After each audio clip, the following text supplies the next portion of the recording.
RK-H81. Today on FurTech Keyboard Reviews. Alright, so let's take a look at this guy.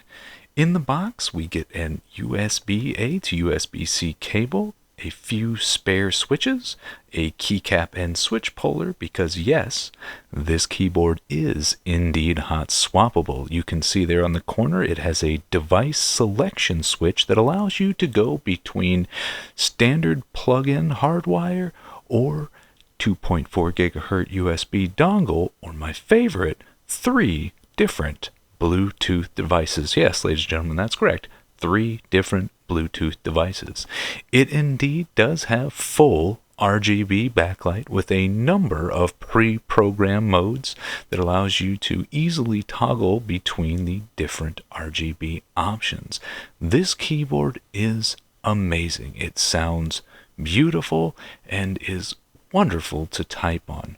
Overall, I recommend this one to anybody that wants a general purpose, Bluetooth capable keyboard that functions on Windows, Linux, and Mac. As you can see, the USB dongle fits in the back and it has extension feet on the bottom for added angle as well as little feet to keep it from sliding around on your desk.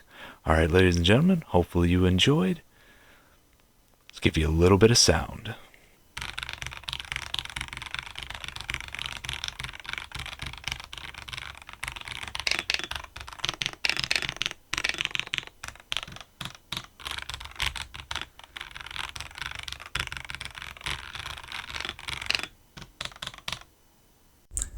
Thank you all very much for watching. Please like, shoot me a follow, and check out my other socials at furtech.net.